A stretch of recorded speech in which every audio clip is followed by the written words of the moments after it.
Good evening दोस्तों, Jeetendra tutorials पे आपका स्वागत है।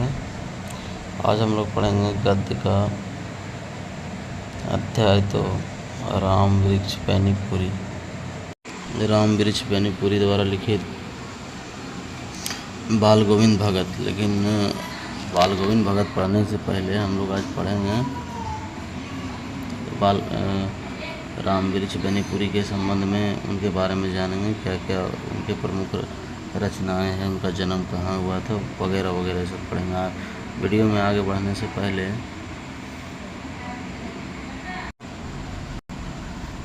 चैनल को लाइक कीजिए, चैनल को सब्सक्राइब कीजिए, वीडियो को लाइक कीजिए और अपने दोस्तों में शेयर कीजिए ताकि अधिक से अधिक लोग हमसे जुड़े और उनको लाभ मिले। चलिए आगे बढ़ते। आज हम लोग इन्हीं के द्वारा लिखित ये जो बाल गोविंद भगत हैं, इनके द्वारा राम वृक्ष बेनीपुरी हैं, इनके द्वारा लिखित बाल गोविंद भगत जो अध्याय है उसके बारे में पढ़ेंगे।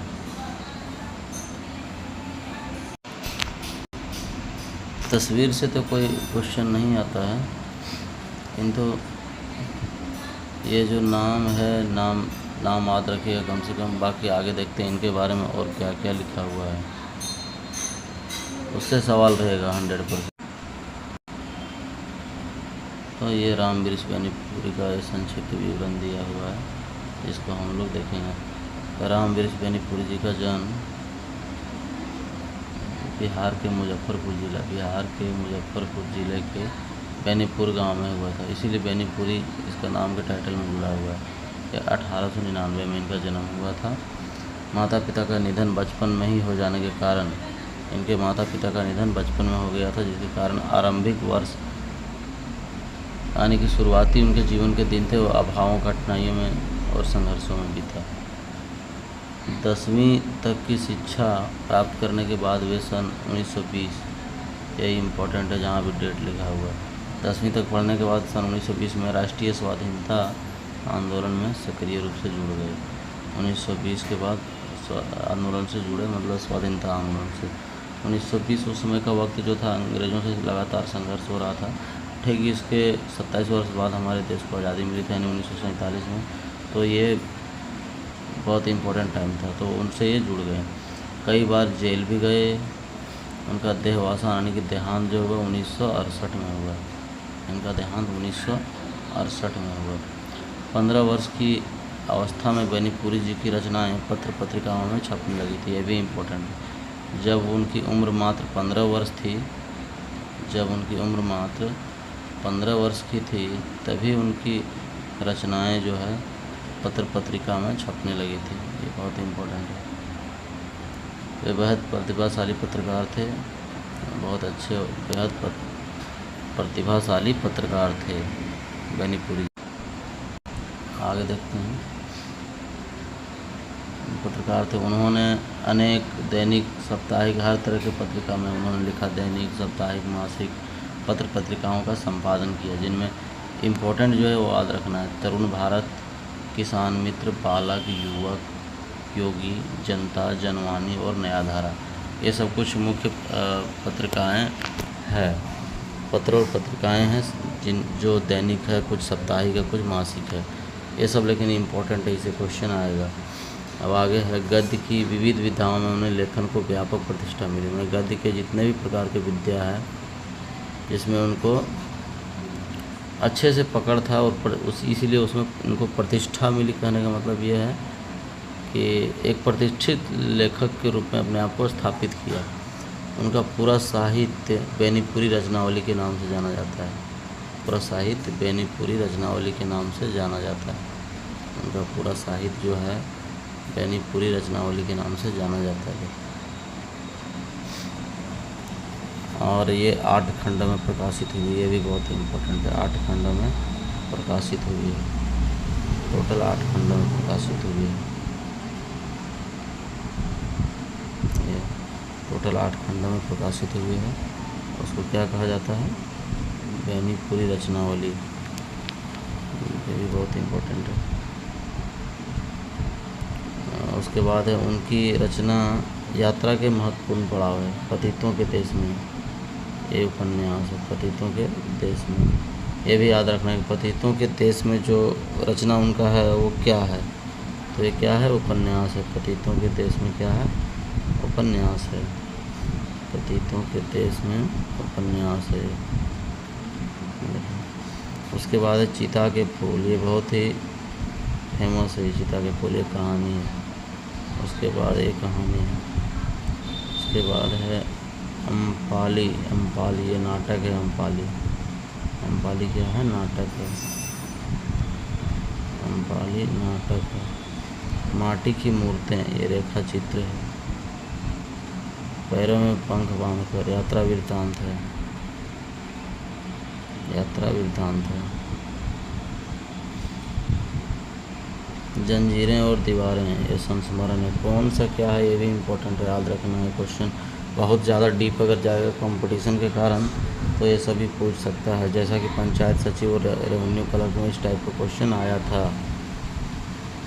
मनुष्य की चिंता और इतिहास की युगानुरूप व्याख्या है।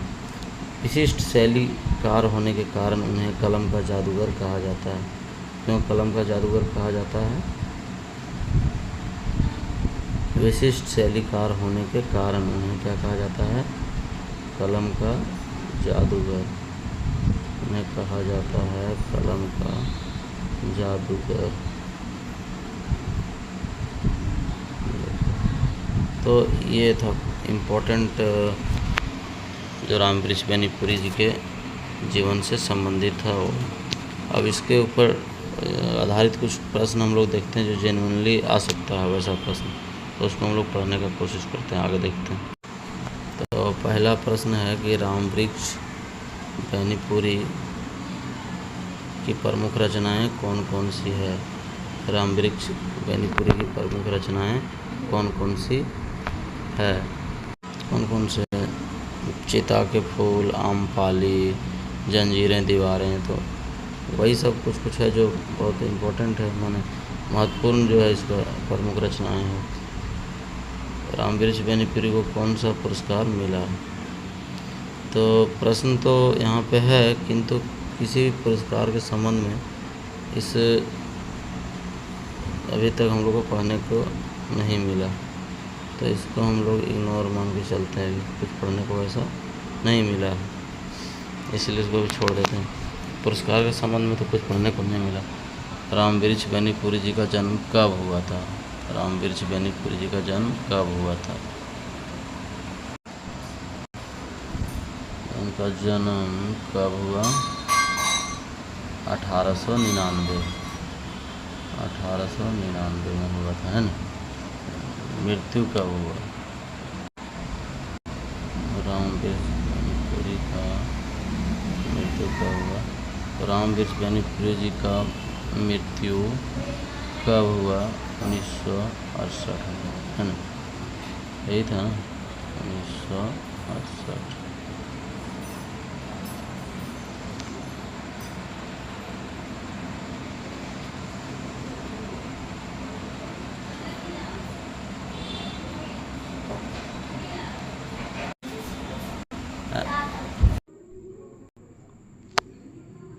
राम वृक्ष बेनीपुरी जी का मृत्यु 1968 में हुआ था।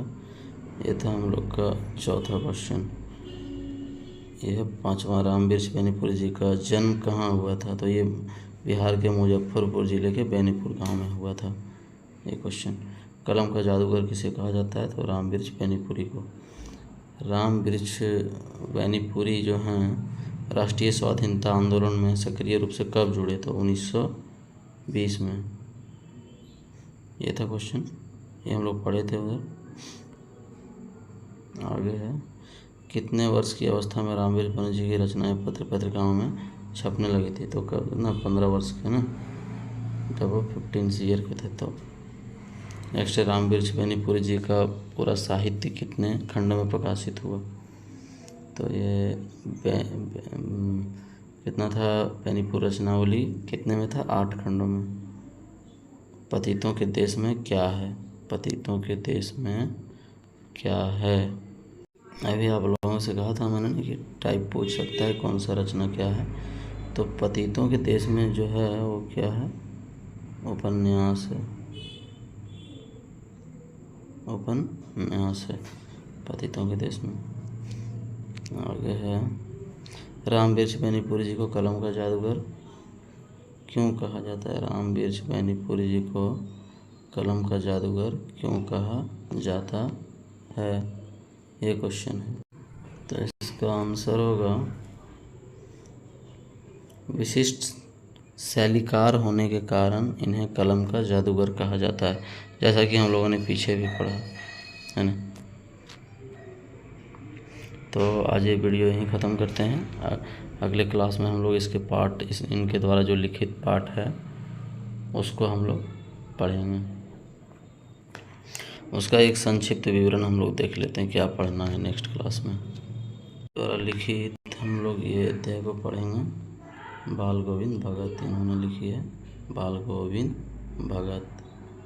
तो इसको हम लोग पढ़ेंगे, बाल गोविंद भगत। इसको नेक्स्ट क्लास में पढ़ेंगे और फिर इसका क्वेश्चन आंसर करेंगे। तो ये हो गया, इसको हम लोग करेंगे नेक्स्ट क्लास में। बहुत ज़्यादा बड़ा नहीं है किंतु अच्छा स्टोरी है, पढ़ेंगे मज़ा आएगा नेक्स्ट क्लास में।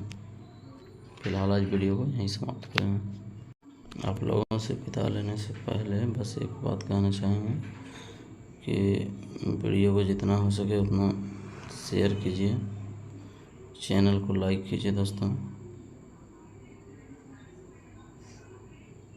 सब्सक्राइब कीजिए और वीडियो को शेयर कीजिए, फैलाइए, लोगों को जोड़िए तो अच्छा लगेगा वीडियो बनाने में। चलिए bye bye, good night. Next class में मिलेंगे, कल अगला क्लास लेकर के आएंगे। Bye, see you.